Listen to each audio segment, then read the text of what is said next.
প্রথমে আসলে সবাই তাকিয়ে থাকতো, সবাই খুব অবাক হয়ে তাকিয়ে থাকতো যে জিমের কাপড় পরে একটা মেয়ে কানের মধ্যে হেডফোন লাগায় রিক্সা চালাচ্ছে, লাইক এটা কি। বাট একদিন এমন হয়েছে যে আমি একটা সার্কেল দিচ্ছি, আমাকে দূর থেকে একটা পিচ্চি স্পট করছে, এন্ড দেন পিচ্চিটা দৌড়ায় গ্যারেজে ঢুকে গিয়ে ওর বাবাকে ডেকে নিয়ে আসছে যে হ্যাঁ আমি বলছি না তোমাকে যে একটা মেয়ে রিক্সা চালায় এখানে। So that was really funny. Naima আসলে নিকেতনে কতদিন রিক্সা চালিয়েছে? এই গল্প আমি অনেকবার করেছি এবং তারপরে মানুষজন আমাকে বিশ্বাস করে না। আমি নিজে জিমের কাপড় পরে নিকেতন পাড়ার ভিতরে বেশ মোটামুটি 1 মাসেরও আরেকটু বেশি, 1 মাসই ধরে রিক্সা চালিয়েছি রেগুলারলি। আমার জন্য প্রতিদিন একটা রিক্সা ভাড়া করে নিয়ে আসা হতো। রিক্সা চালক সাইডে বসে বসে একটু আরাম করতেন, আমি তার রিক্সা নিয়ে নিকেতনের মধ্যে এরকম করে সার্কেল করতাম যাতে রিক্সায় চড়ে যাতে আমার কনফিডেন্সটা বাড়ে, রিক্সাটা কিভাবে অ্যাকচুয়ালি চলে, কিভাবে চালাতে হয়, এগুলো যাতে আমি ঠিকঠাক মতো বুঝতে পারি। আর ক্যামেরায় তো এক্সপিরিয়েন্স তো ফেক করা যায় না, আসলে খুবই ডিফিকাল্ট ওই প্র্যাকটিসটা না থাকলে। তো প্রতিদিন বেশ মোটামুটি আমার তো ট্রেনার ছিলেন, কারণ রিক্সা চালাতে হলে অনেক স্ট্রং হতে হয়, সেই স্ট্রেংথটা আমার ছিল না। অডিশনের আগে আমি একটা রিক্সা একটুও টানতে পারতাম না।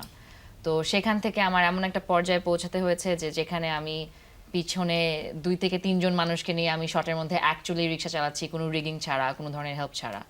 সো হ্যাঁ, মোটামুটি মানে 1 মাস 1.5 মাসের মতো তালিম হয়েছে আমার। পিছনে অ্যাসিস্ট্যান্ট ডিরেক্টররা বসে থাকতেন আর আমি রিক্সা চালাতাম।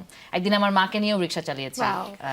আমাদের দেশে কিন্তু আসলে মেয়েদের রিক্সা চালাতে দেখা যায় না। যখন আপনি নিকেতনের রিক্সা চালিয়েছেন, আশেপাশে থাকে না যে মানুষজন একটু ভিড় করা, একটু দেখা, কিংবা কোনো ধরনের দুর্ঘটনার সম্মুখীন হয়েছেন কিনা? না, প্রথমে আসলে সবাই তাকিয়ে থাকতো, সবাই খুব অবাক হয়ে তাকিয়ে থাকতো যে জিমের কাপড় পরে একটা মেয়ে কানের মধ্যে হেডফোন লাগায় রিক্সা চালাচ্ছে, লাইক এটা কি। বাট একদিন এমন হয়েছে যে আমি একটা সার্কেল দিচ্ছি, আমাকে দূর থেকে একটা পিচ্চি স্পট করছে, এন্ড দেন পিচ্চিটা দৌড়ায় গ্যারেজে ঢুকে গিয়ে ওর বাবাকে ডেকে নিয়ে আসছে যে হ্যাঁ আমি বলছি না তোমাকে যে একটা মেয়ে রিক্সা চালায় এখানে। So that was really funny. যে সে আগের দিন আমাকে দেখে হয়তো তার বাবা মাকে বলেছে যে একটা মেয়ে রিক্সা চালায়, no one believed him, but so সে তার বাবাকে দৌড়ায় ডেকে নিয়ে আসছে আমাকে দেখানোর জন্য। So that was funny.